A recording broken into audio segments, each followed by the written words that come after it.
I love seeing everybody. Des Moines, Chicago, New Hampshire. Um, yeah, and what Chris said. Uh, we like looking at faces. We do these Pro Plus partner webinars like actually on camera so that we can interact. You can unmute, you can talk, you can interrupt us. And we do them that way intentionally so that they're more interactive and more valuable for everybody. Okay, it's 9:05. We're going. Jenna's going to hit record. So for those of you that are first timers, we record these. We do these every month. For those of you that are not first timers, we record these. We do these every month because y'all are going to ask anyways. And so I'm going to take you through a handful of slides, and then Chris is going to lead our panel. Before I jump into slides, there's a couple of things that I want to talk to you guys about and make sure you just like have your head in the game and your eye on the ball. We are, you know, between Chris and I, we talk to dozens of agents, sometimes more, every single day. And I am constantly amazed at the number of agents that don't fully understand what's happening in our industry. That was a really PC way of saying that. Like, I didn't even use the word clueless. So there's two things that I want to help you all understand. One is like, the world has changed, right? As of August 17th, the way that we get paid, the way that we talk to buyers, what we do has changed. Now, what's interesting is guess what? Like, the same number of homes are still selling.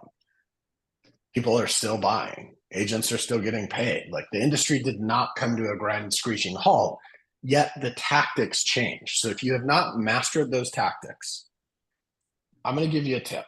There's 3 people that you need to be prepared to educate about the tactics in this new world, and you need to educate them in this order. Number 1 is yourself. If you don't understand and you can't articulate to yourself why you should get paid what you get paid and why you are worth however much you're going to charge somebody, it is impossible for you to educate the next person, which is your client. They are the second most important person for you to educate. You need to educate yourself first. Once you are sold on how this is going to work and why you should get paid what you're going to get paid, then it is possible for you to be able to educate the client. Then you've got to really be able to educate the client and help them understand why you are worth what you're worth. The third person is the agent on the other side of the transaction. I know it's happening in our team. It's happening with a lot of you all. We're talking to you every day. More transactions fall apart because of the 2 personalities that have real estate licenses in the transaction than any other reason. So if you master your scripts and dialogues to educate yourself, your clients, and the agent on the other side, you will be in the best possible situation. So don't assume that the agent knows what they're doing. Make sure that you're prepared, that you can help them. That's PSA number 1. Chris, anything you want to add to that? Yeah, and on the first one, educating yourself, and you know, when Jeremiah says what we're worth and what our value is, that's being able to communicate confidently and competently what our value proposition is. You know, Mr. and Mrs. Buyer, let me share with you what the process is. Now, let me share with you what we do that we think is unique and special that helps people like you succeed, right? Being able to answer that question that either gets asked, you know, literally gets asked, or that they have in their head, which is, why should I work with you, or what do you do that's different, right? We have to be able to answer those questions. We, as you guys know, every call that we, every introduction call we make, live introduction call, is recorded. There was a call where the consumer literally said, well, why should you be my agent? You know, what do you do? What do you do? And the agent didn't have an answer. And this consumer asked again, and she talked for a while longer and got up farther away from an answer, and asked 4 times. Finally, he said, you know, I don't think we're going to be a match. Thank you, and hung up. It was painful to listen to. If we played it for you all right now, you guys would be cringing. But it was a good example of being able to have an answer to the question, what do you do? What do you do that's different? Why should I work with you? So that's what Jeremiah means when he says, you know, being able to educate someone on your value. And and just to build on that, when I say educate yourself, the number of agents I've talked to where they're like, hey, I got this client is asking me, like, they want to buy a $700,000 house. They're asking me what I do that's worth, tens of thousands of dollars. And can you help me answer that question? And what I always say is, I say, well, what do you do that's worth tens of thousands of dollars? And they go, well, I'm not sure. Like, I show them houses and I write a contract and I do these things. I'm like, okay, so that all sounds like if I paid you $500 an hour, that I would owe you about $3,000 for this transaction. And the agent kind of is like, yeah, I know. And what comes to the surface is they don't believe they're actually worth it. They haven't figured out to themselves why they should charge what they charge.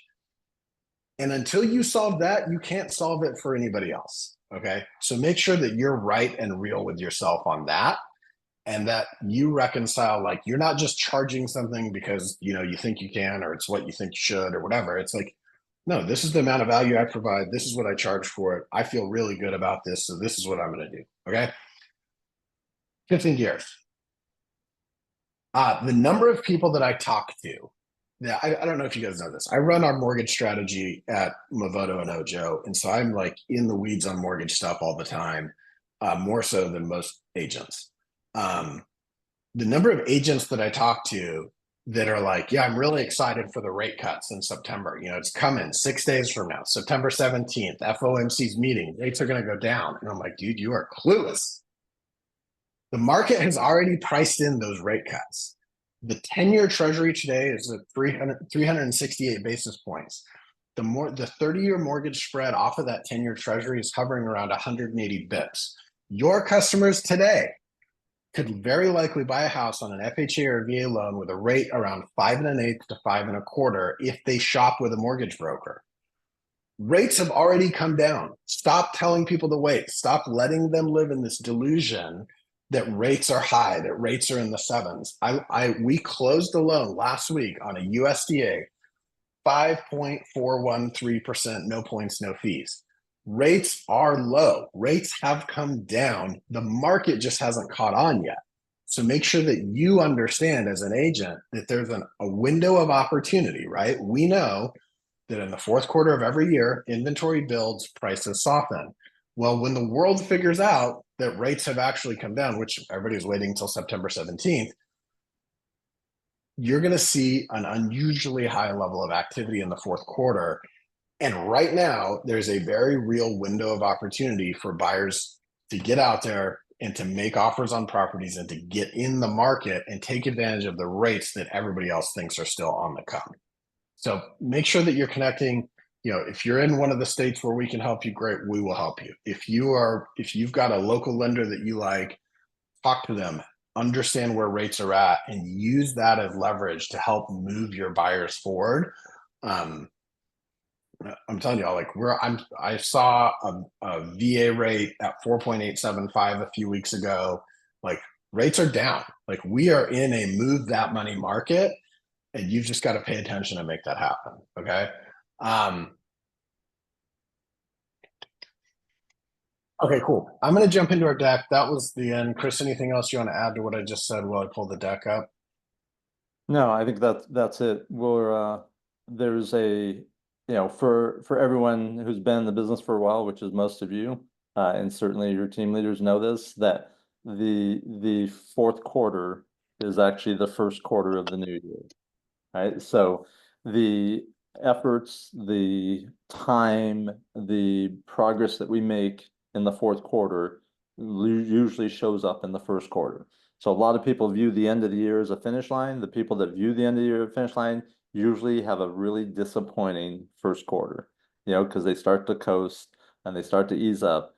This is when, the great teams and the great agents know that they keep the foot on the accelerator. And when the new year comes, they're already starting with a lot of momentum and, pipeline full and, on their way to crushing their 2025 goals.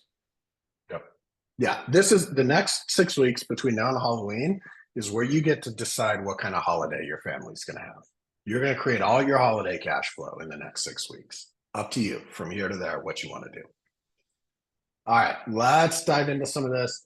For those of you that have been on a bunch of these, this is going to feel a little bit repetitive, but pay attention because there's some nuanced changes that I want to make sure that you catch. Okay. So for those of you that are first timers, you should have gotten a lot of this in your onboarding webinar. But we throw a lot at you out of the gate. And so just know that we'll keep coming back to this stuff so that you stay educated. People search on our website, movoto.com, movoto.com. They search in our mobile app, which is the Movoto app. You should have that installed on your phone. You should be using the website so that you can understand what people go through on their end. They're generally going to click one of three buttons: message agent, request info, or schedule tour, or contact agent. When they do that, those people will go into our call center. We will dial them. We get them on the phone. We ask them 3 light screening questions. Are you in contract or working with an agent? Do you have a home to sell? And are you looking to buy or rent? As long as they say they're not in contract with an agent and they're looking to buy, we send out the text message for you to get on the phone with them. There's new information coming now in this text message that you all have not seen before. And so we're telling you about the price point, timeline, all this stuff. Now you're going to see some of this will say needs assessment. And I'm going to tell you to put like 1% weight on what's here. I had an agent last week and she called and she was like, hot with me. She was like, you sent me a $14,000 single wide lead. You told me I wouldn't get any more single wide leads. And I was like, oh, that's interesting. Usually when that happens, that means they clicked on more than one property. She's like, well, how would I know that? And I said, okay, click the button and then scroll to the bottom and it says other properties. Click that. What do you see? And she's like, oh, there's a $7 million house in here. It's like, cool. Sounds like you should go call them, not me. And she's like, yeah, I'm going to go call them, not you. Thanks. Bye. So this just shows you the last house they inquired on. This is typically not the only house they inquired on. You can't see the last house. You can't see the other houses unless you accept the lead. So that's what we tell you guys. Just accept every lead. Okay. From there, we're going to call you and we want to encourage you to do the 5 key things. Now we have a bunch of great training videos on this. We call it the 3-5-3. You can go do this on your own time. But the best calls are really simple. Hey, my name is Jeremiah Taylor. I'm a local real estate agent right here in Tucson, Arizona. Understand you want to go see the property at 123 Main Street. What time Friday at 3 o'clock is the best time for us to go do that? Set the actual appointment. Like not this weekend, not next weekend, not April when you come to town, like Tuesday, 3 p.m., an appointment you could put in a Google Calendar and send them a link to. Number 3, that's great. I'm looking forward to showing you that property, Chris. By the way, can you tell me a little bit about what drew your attention to that property? And, you know, if I could find 1 or 2 other properties like that, maybe even something that's not on the MLS yet that you haven't seen, would you be interested in touring that as well? Obviously, he says yes. He's going to download, tell me everything he loves about that property. I'm going to repeat and affirm all those things back to him. And then, great, Chris, now here's what's going to happen next. I'm going to go contact the seller. I'm going to confirm that that time works for them. Once I do that, I'm also going to look, see if there's 2 or 3 other properties, hopefully even something you haven't seen yet off MLS that we can go tour. And then I will call you back or text you with a confirmation. And I look forward to seeing you Friday at 3 o'clock, right? Those are the 5 things that make up a great call. We post these in the Facebook groups.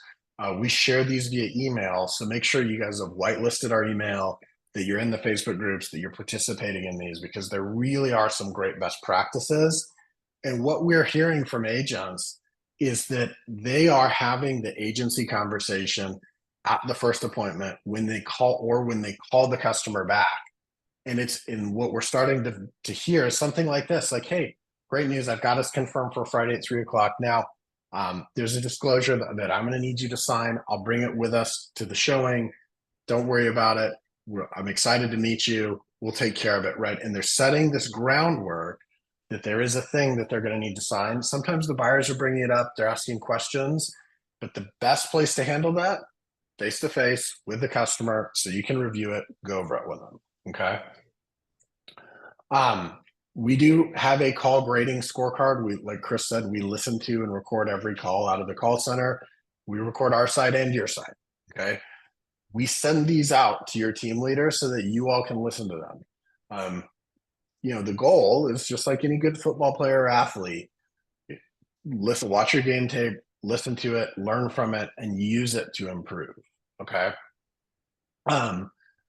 One of the important things that we want to let you know is we made an update here. You will now see after you claim a lead, if they request an in-person tour or they may request a virtual tour. Um, know that sometimes that language can be a little bit confusing. If it's an in-person tour, that means like literally they want to meet you at the house and tour at this day and time. That doesn't mean are you actually available? Can you show the house at this day and time? That is them sending their dentist an appointment request. I'd like to come in Tuesday the 3rd at 2 p.m. Can you let me know if it works? No, sorry, we don't have Tuesday the 3rd at 2 p.m. available. Can you come in the 4th at 3? Sure, that works, right? Don't accept or decline the lead based on this. Just, hey, I got your request. I'm going to call the seller. Let me find out if that works and follow the script for the other properties they might be interested in, etc. Okay. Know that that's there now. Now on the virtual tour, they're not asking you for the virtual tour slideshow that comes out of the MLS. What they're typically asking you for is a FaceTime tour or a Zoom tour. And so don't assume what they want. Ask questions. Hey, so you asked for a virtual tour. Were you looking to do a video tour? I'll walk through the house. We can FaceTime, whatever. Yes, that's exactly what I want. Great. We'll do it at this day and this time. Let me call the seller. Same playbook. Just know that that can be a little confusing because it says virtual tour. All right. The biggest thing that we see when you meet them face to face and you tell us you're showing homes in the first 14 days, the close rate is more than 5 times higher. Okay. That face to face first connection is the thing that makes all the difference in the world. And when you accept them as a warm transfer, you are 3 times more likely to connect with the consumer. So for the team leaders, this is why your success managers are harping on you of like, hey, live transfer success rate, we got to get that as close to 100% as possible. And if that starts to fall off, you have agents that are constantly declining or trying to cherry pick leads. A lot of times you will lose opportunities simply because like you weren't there to take the phone call, right? And the analogy I'll give you is like we have all shopped for something. If you need something like I don't remember what I needed recently, but when you need something and you Google it and you call somebody and you're like, hey, I want a thing, and they don't answer the phone, you don't leave a message and wait for them to call you back. You go back to Google, find the next company, and you call them, right? That's how it works. That's how the world works. Consumers do the same thing with us. Simply answering the phone is the most powerful thing that you can do. I want to keep us on track on time. So, Chris, anything you want to share on the back of what I was just talking about? No, I think the one thing that you hit on, so yes, the one thing you hit on that I think is most important, or one of the most important things, is the old adage of don't judge a book by its cover. It actually makes me feel sick when I see an agent not accept a lead because of a price range or a type of property, and then 2 months later we see what that consumer bought and what that agent missed out on. You just never know. You never know who these consumers are. You never know that they may not buy anything, but their parents may buy a big house, or their brother, or their coworker. Every one of them's an opportunity. That's exactly right. Look, and the interesting thing is if you just do the right thing and help people, I was talking to one of our agents recently. They had a customer, they couldn't even help the person, but they helped them get in touch with somebody who could refinance and kind of like went out of their way to help this guy who was a disabled veteran. And guess what? They got a call from the local news station asking to interview them about what they did and how to help them. You could not have bought that kind of publicity. So just do the right thing and help people, and the world will work in your favor. Okay. So I'm going to share our leaderboard. And then, Chris, I'm going to turn it over to you to run through our panel. But I want to just point something out here. So Abbey Powers and Company is at the top of the leaderboard this month. They sold 2 houses out of 4 leads. And I like that Zoom picked up on my, I'm raising my hand. Zoom, I'm actually not raising my hand. That's amazing.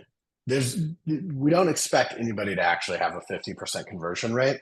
But the thing is, and the reason we left it in, because usually we would take that out, is we want you to understand that sometimes you will get lucky and you will get 2 in a row back to back that will close. And then sometimes you'll get a string of 30, 40, 50 introductions that they don't go anywhere immediately. And you have to be prepared in this business to work both sets of those, like the stuff that pops immediately and work the long tail. And so when you look at these teams, and I noticed our panelist is up here this month, these conversion rates, they only show you the homes that they sold from the introductions that we made. This doesn't show you all the friends and family referrals, all the Sphere referrals and other pieces of business that have come from the introductions that they've had. This just shows you one-to-one. We introduced them to 231 customers. They sold 14 houses, okay? That's a good thing. These numbers will continue to grow over time. We are seeing deals close today in September of 2024, where we made those introductions back in November of 2020, in the very first month that we actually launched the Ojo Select Network. So stay with these people, continue to follow up, and it's going to go a really long way. For those of you that are first timers on here, this will be your first time seeing my favorite game show called Would You Accept This Lead? You will quickly figure out how this game works. It is this person inquired on a $365,000 house. These are all real transactions within our network. This is what they bought. So that lead offer screen that looks like this would have said $365,000. Agent got the introduction. They went out, they met him. They sold him a $700,000 house. This agent accepted a $298,000 lead, sold $1 million house. This agent accepted a $77,000 land lead, sold a $630,000 house. I could keep doing this. We have thousands of examples like this. Don't judge a book by its cover. Accept every lead. Treat people like humans, and good things will happen. And so I think Misty and her team are the perfect example of good things will happen. And that's a great transition point, Chris, for me to turn it over to you. And Jen, I'll let you pen people and figure out how to put my hand down. All right. So super excited to be able to talk to Misty and her team. And Misty, I know your team name changed slightly because you got married and you changed your last name, but it still has a good name, the Misty Sold team. And then we have your team members. So for those who don't know, Misty and her team are one of our top teams, one of the top teams in the country. Last year they sold over 400 homes, almost 450 homes. Been in business for almost 25 years. Fix, who's on the screen, and by the way, well, we don't have time now. I wanted to learn more about that name. I think it's so cool. The much better than Broken.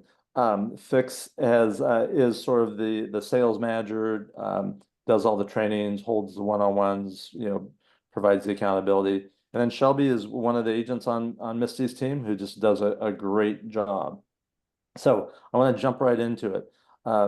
The Fix, tell us a little bit about the trainings that you do and how you help your agents succeed on our platform. Yeah, so we do a great job as far as listening to the calls that our agents make and role playing it after the fact. What would we have done differently? What recommendations do we have when we hit those obstacles? We definitely preach, answer every lead. If you can't take it for some other reason, if you're on call, take that call, take that lead, and give it to one of the other teammates, because the next one will, you'll get all those opportunities coming back around again. But yeah, that's the biggest thing is kind of, I think, listening to the calls, reviewing them with everybody in the team, and just kind of having a nice discussion of how could we improve that, even if it was a great call, what things could we have done differently? Yeah, so Fix, I want to ask you about that. If I'm hearing you right, you play the recorded calls for everyone on the team, not just the agent who was on that call. Is that correct? Yeah, we give them a heads up that, hey, we're going to play your call, and sometimes forward it to them so they can listen to it again, just so they can prepare themselves if it was good or bad. But yes. All right, Shelby, how does it make you feel when your calls get played in front of all your colleagues? I always appreciate the heads up, and some of my calls are very, very long of just me listening. So it's very humbling, but it's good to learn from, and it's good to show an example to everyone else that we can all learn. Yeah. That's great. And that's what, like, that's one of the things we know all our top teams have in common is they leverage the call recordings and they listen to them as a group, whether it's at the weekly meetings or their daily stand-ups. It is, one of the most important things that you can do to get better. So good job for you guys for actually doing that. And Misty, when you have agents, you have a large team, you guys cover a large area. Not all your agents are on the Movoto Pro Plus platform. How do you decide who gets the opportunities and who doesn't? We do let agents opt in to being on call and being on the platform. And really, most of our agents do. The ones that don't maybe have been with us 5+ years and just where their business is right now is a little bit different. But we would never recommend to someone who is growing their business on the team to not participate. And then I assume at the same time you make decisions on who stays on the platform. How do you guys do that, Fix or Misty? I mean, So yeah, go ahead.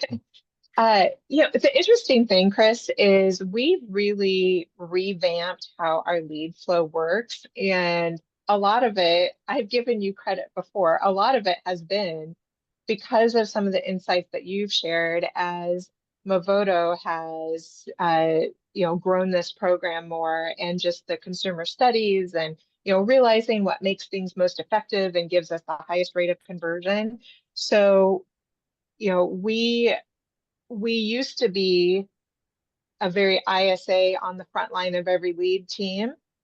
And we moved towards letting hungry, capable agents like Shelby be the first one on the line because we just felt like the speed of the market, we needed to let my control freak part set aside and train and trust the agents to be able to help direct the consumers immediately for things. But our who gets the opportunity and how often they get the opportunity is based on results. It's based on accountability and it's based on what they do with it.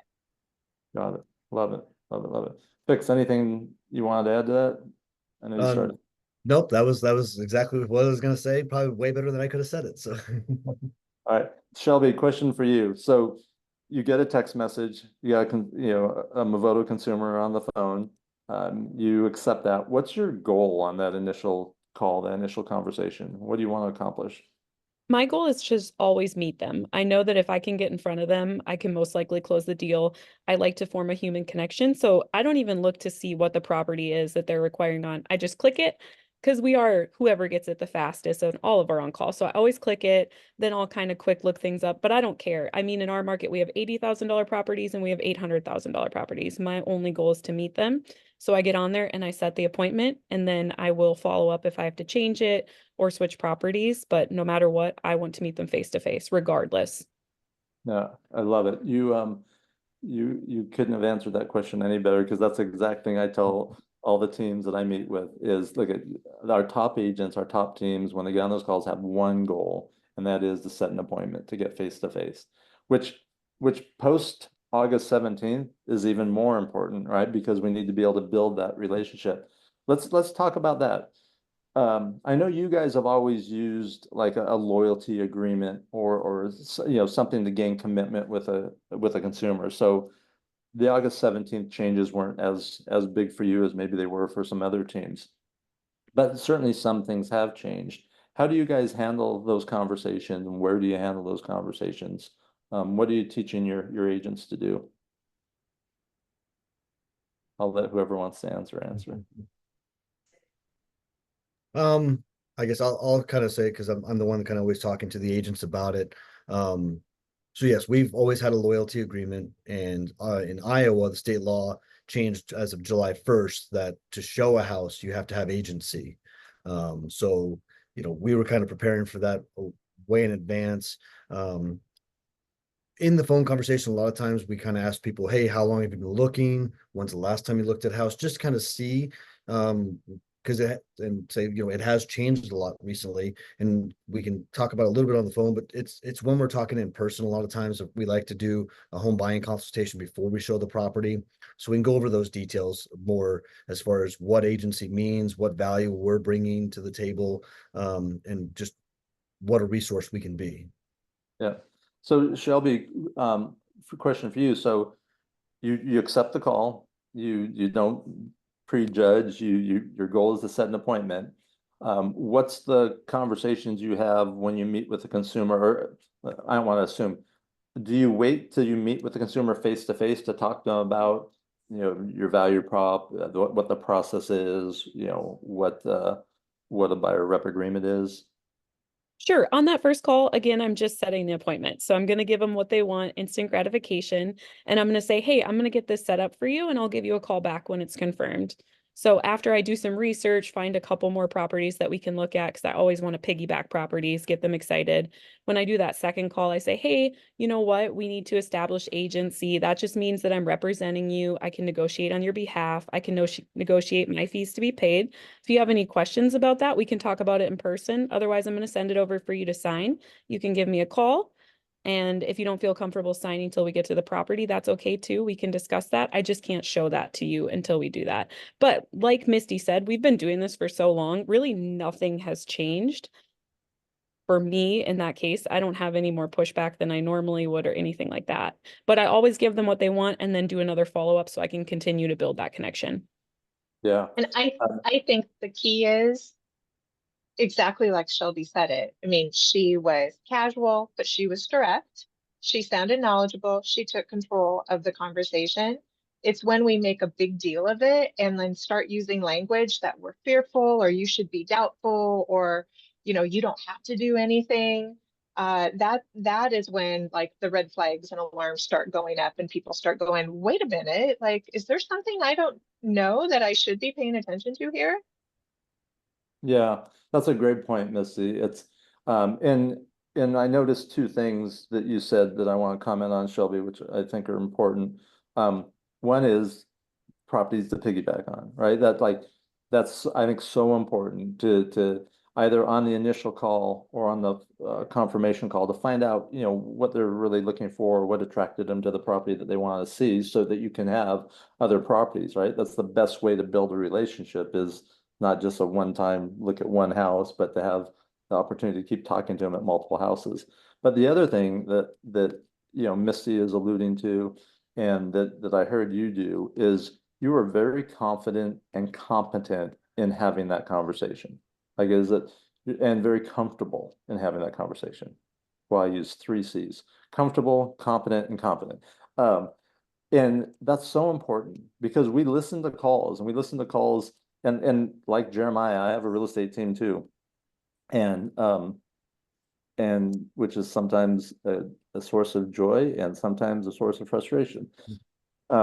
And when I hear one of my agents, struggling with that conversation, well, of course the consumer was, not willing to do it because, you weren't able to present it in a way that makes sense. Or if I was talking to the team earlier, and one of the agents said, yeah, the consumer got mad when we met the property, and it's like, and I thought to myself, and I said out loud, no one should ever get mad. Like, there's nothing to get mad about in this conversation, right? It's just how we're presenting it, and probably I'm not going to put a percentage on it, but the vast majority of what's going to cause that conversation to be successful is your ability to be comfortable having it, and then to be able to do it in a confident and competent manner. And that's what will have the consumer step into it.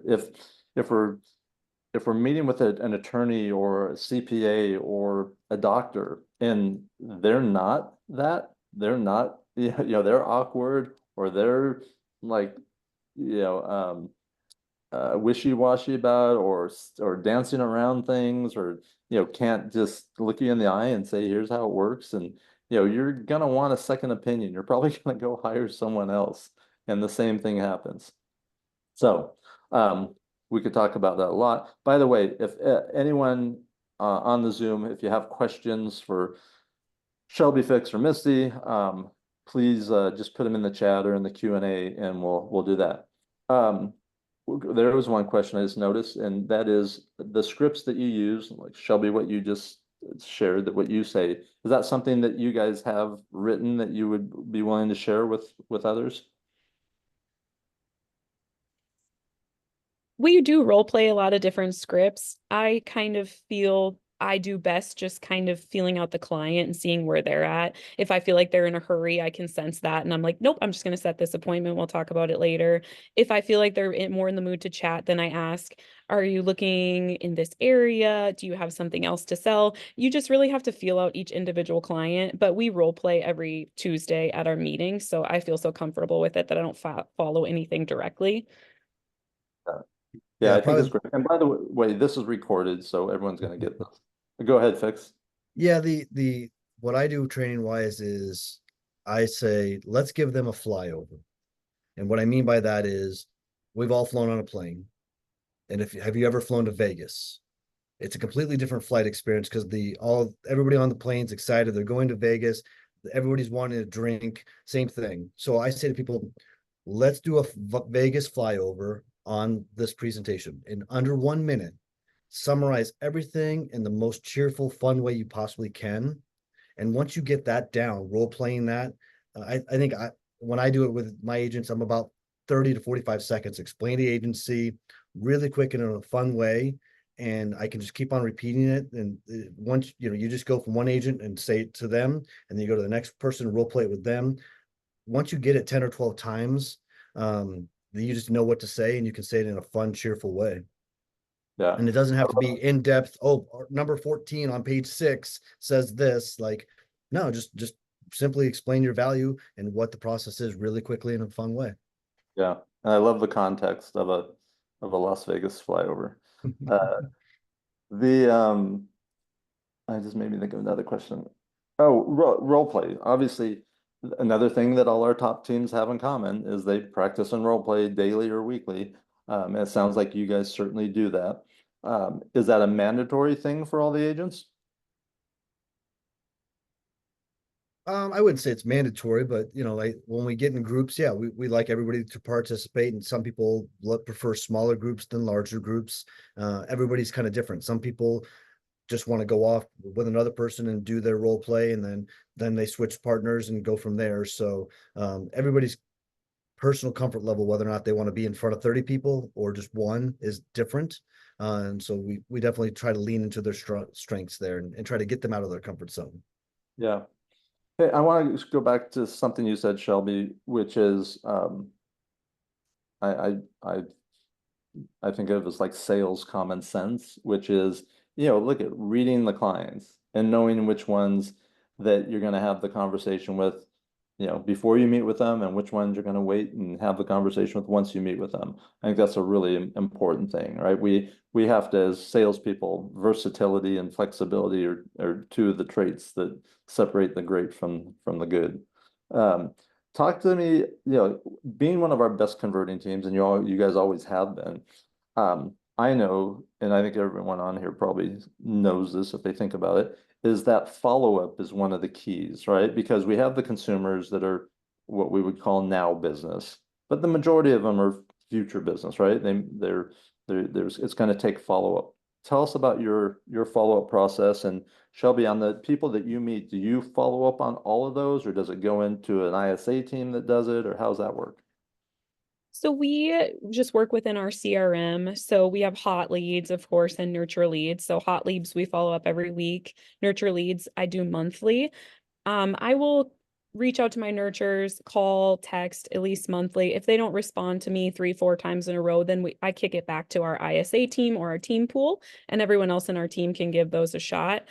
But even if they're not responding, we're still making those phone calls. We're still reaching out to them with marketing material. I would say I'm a year and a half into the business now, and most of my business is business that I got month 1, 2, or 3 that are finally ready to buy. So just keep following up, even if you feel like it's falling on deaf ears. Yeah. So you don't go to Misty or Fix and say, these people ghosted me. I don't know what's going on, or I'm done calling them, because it doesn't sound like you do that.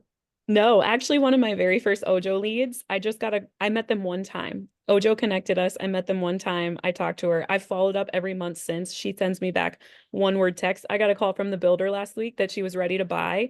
I'm on maternity leave. And she was like, she remembered she had an agent. Do you want to write the contract? And I was like, yep. I've met her one time. So, I mean, just they remember. They'll reach out to you when they're ready, as long as you're just staying in front of them. Yeah, that is the key to follow up. And every time I hear agents talk about being ghosted, it makes me twitch a little. Well, I think it's part of like, I think it's so important, and Shelby's such a great example of this. You cannot let your ego be what dictates like how you run your business. Like, it's not about you when they're not responding. They're just not ready. Totally, totally. It's not, you know, I think a lot of agents tend to take it personally when it has nothing to do with you. They aren't even thinking about you. You're not on their radar. They just have their life going on, and sometimes it's catching them at the right time. Um, we all do that. So the Misty, look, you guys are a top performing team. You're a top performing team on our platform. You're probably a top performing team on other platforms.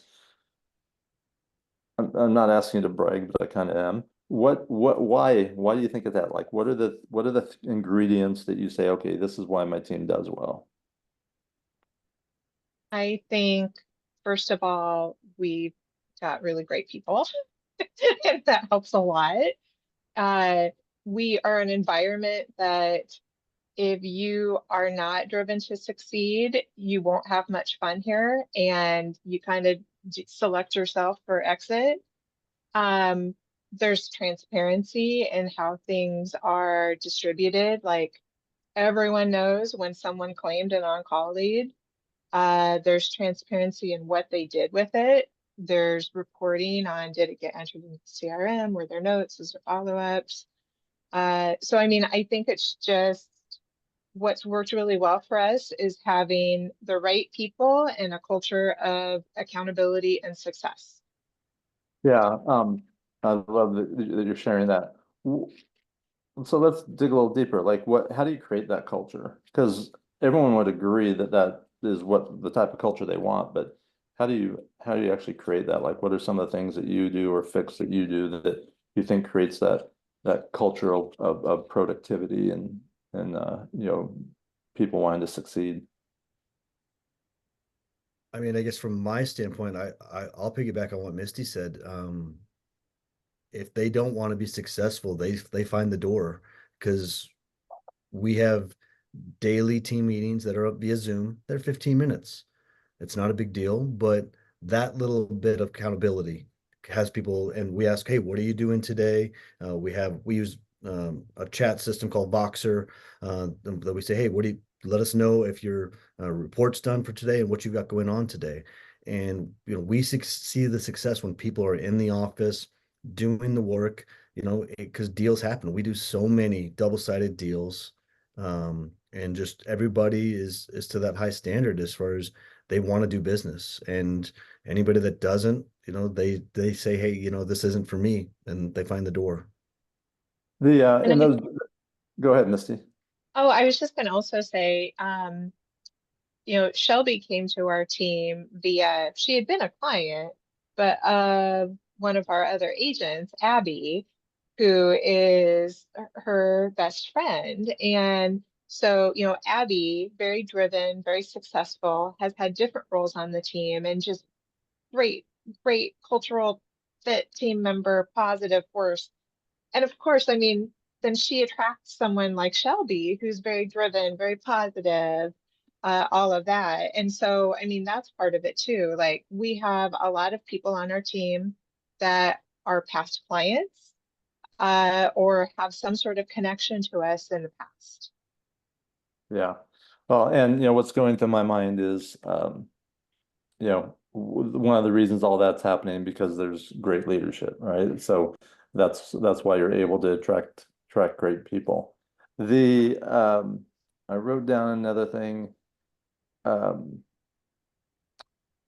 Good people, attracting people. We know how Shelby ended up on the team, but what do you do to keep building the team and attracting people? Like how focused are your efforts on recruiting and what does that look like? We've been very concentrated on recruiting. It's actually a role that I've been taking on as of recently, and we're reaching out to people looking to get their license. We're looking at agents that we call broken wing agents, that they've been in business 1 to 2 years. They really haven't hit it off, haven't found their path yet with that. And so we feel like those are the perfect agents that are driven, but they just can't figure out how to get clients, and that we have an abundance of them, and we have a systems and process in place to get people doing business and learning real estate the proper way. Yeah, I love it. And I imagine, part of the value proposition, besides the great culture and the training and the support and everything else, is having lead sources like Movoto and the other lead sources you have. How much do you guys leverage that as a recruiting and retention tool? We do a lot because a lot of times when people are getting into the business, or they're not fulfilling their potential, and really because they're not in the right place, we can point to one thing I think is really exciting when we do business reviews for our agents is across the board. Our agents aren't just reliant on one type of source that's building their business. It tends to be 8 to 9 different sources that their business has come from in that past year, and that diversification of sources and opportunities just means that, like, no matter kind of what direction things change or what's thrown at us, we're still going to have opportunities for our agents. Yeah, yeah, I love that. And that's I think that's getting maximum value of the things that you have, and evidenced by the results that your guys are getting.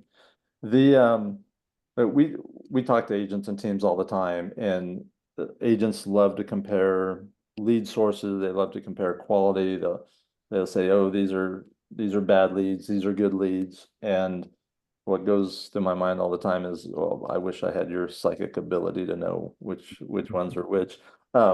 But what's your attitude towards that? Is how do you train your agents? Like, Shelby, you obviously have a great attitude, and you want to just meet and build as many relationships as you can, because you never know what they're going to lead to or when they're going to come to a good result.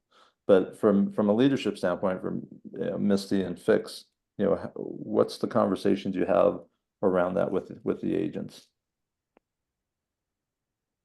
I mean, anybody that has gone to a website like yours or any of the other platforms and they've clicked, they're interested in that house, they're going to buy a house at some point in time. Is it today or is it 18 months from now? You don't know that. I think Shelby, when she came on, and we just brought on a brand new agent, Mark, and we have him call out of our database at first to set appointments. And last week, Mark set 3 appointments of people that at some point in time showed interest in buying a house, and they didn't do anything with it. And now they're, yeah, absolutely, let's talk. Just striking up that conversation. So it's kind of what Shelby said earlier. If you continue to follow up, stay front of mind, you're a lead that is wishy-washy or shaky legs, as I like to say it, will turn into something in time if you're the one that you're keeping constant contact with them. Yeah, yeah, you bring up a good point. Someone's on our site, they spent time on it, they clicked on properties, they filled out their information, they accepted a phone call from us, they agreed to be introduced to an agent, they agreed to go see a property with agent. You're right, that is a consumer that's going to do something. And to your point, it may not be now, maybe 18 months from now, but at some point that is a customer that you're going to be able to transact with if you do the right things and build that relationship. And I think a lot of times, as agents, we struggle with with instant gratification and wanting just now business. But the key to a successful career is just continue to build a pipeline that keeps returning more and more transactions as more and more time goes on. There was a question in the chat, in case if people weren't monitoring the chat, but Shelby answered it. And that the question was, what CRM do you guys use? And you guys use Brivity. there's several good CRMs out there. Brivity's certainly one of them. I'll give my normal spiel on CRMs, that use the one you're going to use, right? And there's no magical things to them. It's just, you know, they all have great functionality if you use them the way they're designed to use. Again, any questions from our partners and the other people on the Zoom, don't hesitate to put them in. Besides that 15-minute meeting that you guys have, and that's not a role play meeting, Fix, that's just like a check-in daily. What do you got on your schedule? What are you doing? What do you need? That type of conversation. Yeah, and we celebrate when we're announcing closings that day, any new sales turned in, any upcoming listings that we've got. Again, really pressing to double side if we've got put front of mind clients and houses that they may be looking for. And then, yeah, what inspection issues have come up, you know, recently, what issues have come up, especially with what's going on right now as far as commission. You know, our agents calling our listing agents with meeting for introductions and asking what the commission is, our buyers agents reaching out to listing agents just to have conversations, just daily, what's going on real estate today. Got it. And then beyond those 15 minutes daily meetings, you have a once a week like sales meeting or training meeting? What does that look like? Yes, on Tuesdays we have a team meeting. Every Tuesday we do one live, one in person once a month now. We were doing it every week, but just with busyness during the summertime, we kind of moved that back to once a month. Yeah, I mean, we shake up the calendar kind of depending on the time of year and what we see is happening. You know, last year when we saw the agents were starting to struggle with kind of the changes that were happening in the market, we put a lot more in-person trainings in place. And then as we kind of worked through that and kind of mastered some additional skills, then we made it a little more flexible with more Zoom. So it really is in response to what's going on with the team and what we need. And yeah, so there's just flexibility and it's all around the team and what's going on. Gotcha. Well, you guys are doing a great job, so keep it up. Shelby, I'm going to ask you one more question to close it out with, but before I do, a couple of quick reminders for everyone who's here. First of all, thank you to everyone who joined us live. We know everyone's busy. You guys, you know, took the time to put this in your calendar and to show up, and we know that the people that do that get benefit. So congratulations and thank you to you that have done that. If your team is looking for more opportunities, more introductions to buyers and sellers than what you're currently getting for us, make sure you let us know. From time to time, we have teams that aren't performing that we get out of business with, and that creates more opportunities. And in some of your markets, we don't have any more. So, but if you're interested, let us know and we'll let you know either way. For everyone, if you're not part of our Facebook group, the Movoto Pro Plus Facebook group, please join it. We want to hear about your wins. We want to hear about your challenges, your questions. That's also where we disseminate information back to you guys. And then if you have team members or team mates or team leaders who aren't on this call, you think that would benefit from being on it each month, we really want everyone to join us on a monthly basis. It's how we all get better. That's how we learn from each other. So with that, I'm done. Shelby, last thing. For any of the agents watching this right now, or they watch the recording, give them one piece of advice on you know, how to be successful and on our platform. I think definitely just say yes to every opportunity, even if they can't buy, they might have a friend or family member. Just don't close the door. Keep that door open, and whether if you think it's a waste of your time, it's not. A year later, it could really pay out for you. So just keep all the doors open and all opportunities open. Awesome. Thank you. And congratulations on the baby, because I heard you say maternity leave. So, Thank you. all right, Misty, appreciate you. Fix, great to meet you. Thank you, everybody. We hope everyone has a great rest of the week and a productive one at that. Thanks so much, Chris. Thank you. Thank you, Chris.